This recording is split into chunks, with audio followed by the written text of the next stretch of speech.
வணக்கம் நண்பர்களே. இன்றைக்கி 60 days 40 பிஸ்னஸ் இம்ப்ரூவ்மெண்ட் ஐடியாஸ் டே 8ல் இருக்கும். இன்றைக்கி நம்ம என்ன பார்க்க போகிறோம்? நம்ம பிஸ்னஸில் நம்ம துவண்டு போய் உட்காரக்கூடிய ஒரு இடம், ஃபெயிலியர்ஸ் அண்ட் ரிஜெக்ஷன்ஸ்.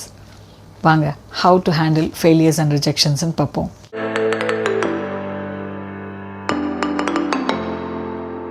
இந்த எபிசோட ஒரு குட்டி ஸ்டோரியோட ஸ்டார்ட் பண்ணுறேன். ரிதீஷ் அகர்வால், ஓயோ ரூம்ஸோட ஃபவுண்டர். ரிதீஷ் அகர்வால் ரொம்ப யங் ஏஜில் நிறைய ட்ராவல் பண்ணார். அவர் அந்த ட்ராவல் போது பார்த்த ஒரு பெரிய சேலஞ்ச் என்ன அப்படின்னா, ஜஸ்ட் ஒரு பெட் அண்ட் பிரேக்ஃபாஸ்ட்டுக்கான ரூம் கிடைக்கல அப்படின்றத அவர் ஐடென்டிஃபை பண்ணார். இதனால தான் அவர் ஓரோவெல் ஸ்டேஸ் அப்படின்ற ஒரு கம்பெனியை ஃபவுண்ட் பண்ணார். அது அஃபோர்டபுள் ரூம்ஸ் கொடுத்தது. இது பெருசாக சக்ஸஸ் ஆகாததுக்கு காரணம் அதில் நிறைய ஸ்டாண்டர்டைசேஷன், குவாலிட்டி இஷ்யூஸ்லாம் இருந்துச்சு அப்படின்னு கண்டுபிடிச்சார்.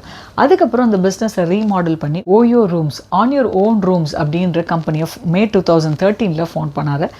இது ஒரு பெரிய சக்ஸஸ்ஃபுல் மாடலாக ரன் ஆச்சு. கிட்டத்தட்ட ஹாஸ்பிட்டாலிட்டி இண்டஸ்ட்ரியில் ஒரு பெரிய ரெவல்யூஷனை க்ரியேட் பண்ணிச்சு இந்த ஓயோ ரூம்ஸ். நிறைய ட்ராவலருக்கு அஃபோர்டபுளான பெட் அண்ட் பிரேக்ஃபாஸ்ட் ரூம்ஸை இந்த கம்பெனி கொடுத்தது. ரிதீஷ் அகர்வாலுக்கு ஃபெயிலியர் வந்தபோது அவர் தோண்டு போல் அந்த ஃபெயிலியருக்கான காரணங்களை லிஸ்ட் டவுன் பண்ணி அதை ஓவர் கம் பண்ணார்.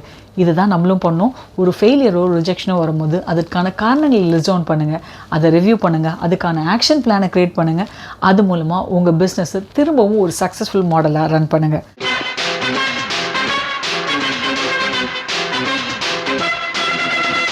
இந்த மாதிரி இன்னோவேட்டிவ் ஐடியாஸ்க்கு தகவல்கள் இலவசம் யூடியூப் சேனலில் சப்ஸ்கிரைப் பண்ணுங்கள். Meena Satish Instagram handle follow பண்ணிக்கோங்க. உங்களுக்கு இது சம்மந்தமான குவெஷன்ஸோ இல்லை கமெண்ட்ஸோ இருந்தால் கமெண்ட் செக்ஷனில் சொல்லுங்கள். இன்னும் ஒரு ஐடியாவோட நாளைக்கு நான் உங்களை சந்திக்கிறேன். நன்றி.